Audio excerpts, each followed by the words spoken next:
Hey folks there, welcome back. Hey, I was out running around and I had my camera and tripod with me, stand, and I was checking my emails and there was an individual that just asked me to go over my general modifications again. My car's not heavily modified and it really doesn't take a super modified car to get to 500 horsepower crank.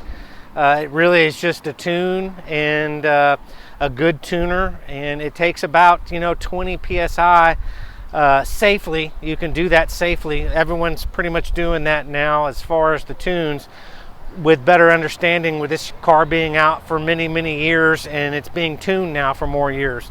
So it just basically has to do with a tuner ramping it down in a certain way, turning boost down, and not overdoing it.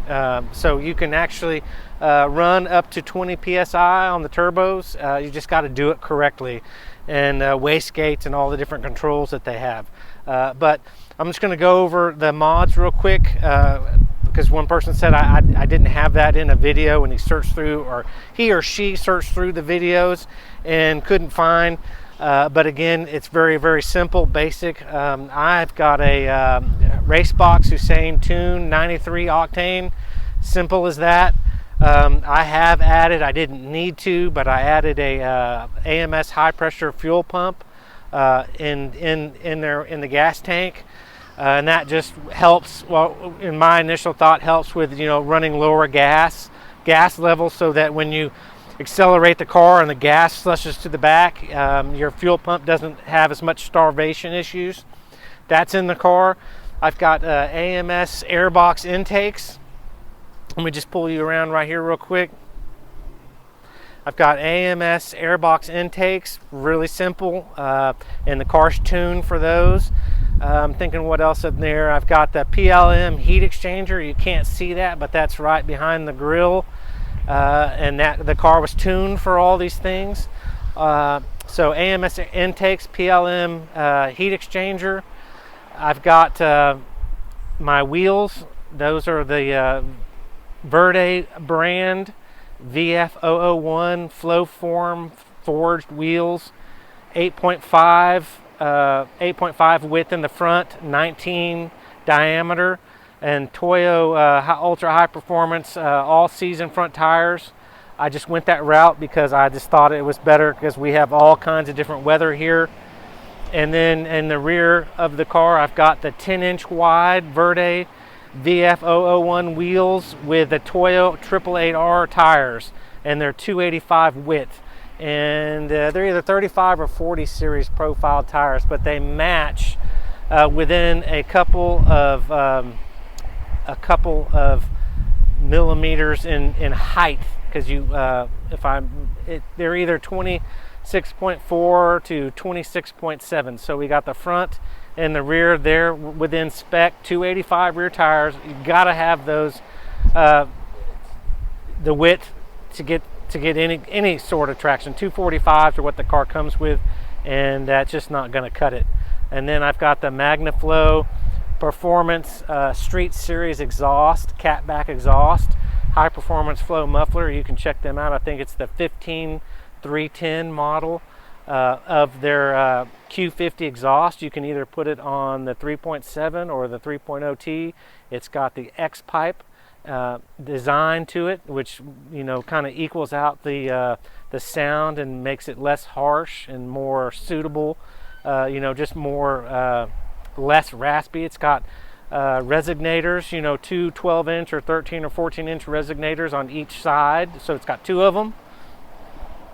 And other than the catback exhaust and the wheels and tires, I've got a Pride Auto Diff Brace. It's under the car in the back. Let me undo my camera and I'll just show you that.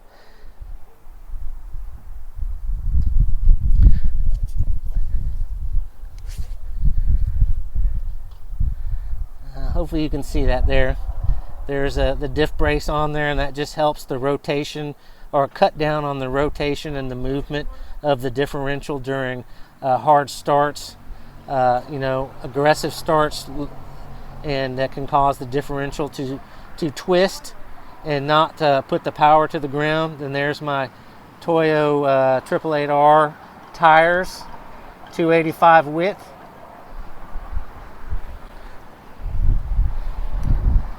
But that's pretty much the mods on the car. Stock suspension.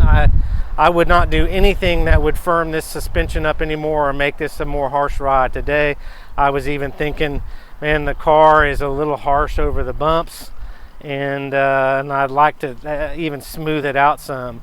But maybe that has something to do with the tires.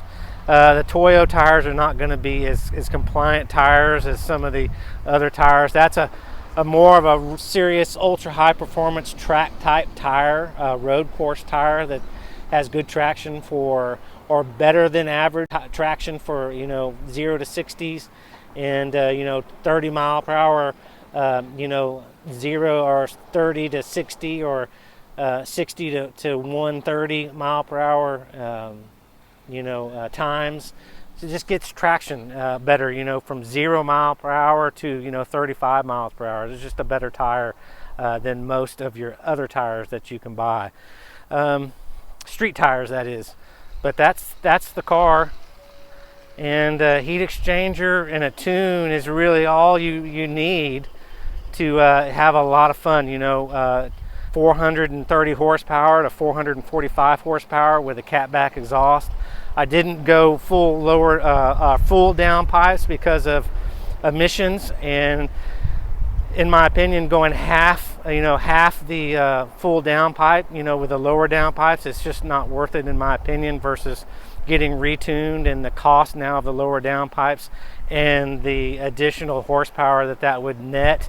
It's just not going to be that much over the full down pipes with a tune. And now that would be, more substantial, a little bit more of a gain that might be, worthwhile for some. But I didn't do it because I don't want to have any problems whatsoever, and I'm happy with how the car performs. So that's the video today. Again, this is Brian bringing you a new Q50 video. Nothing extreme with my setup, but just a daily good general driving car, that makes pretty good power. And the downside is the traction is not there.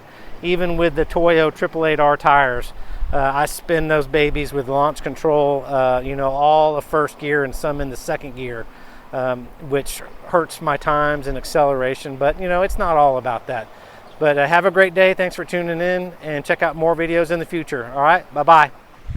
Also, I forgot to add that I've got R1 Performance Concepts, or R1 Concept brake rotors, the little bit more expensive of their, not the E-line, but the other one. I'll post the actual name of it up above.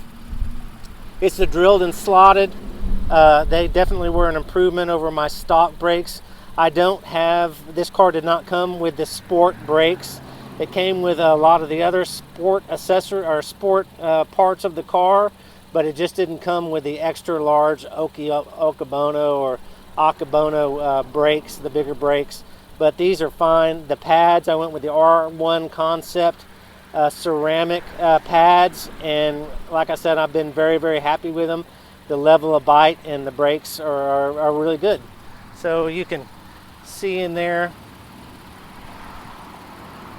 But yeah, so that's the last mod as far as I can remember, and the tires and stuff like that. Okay,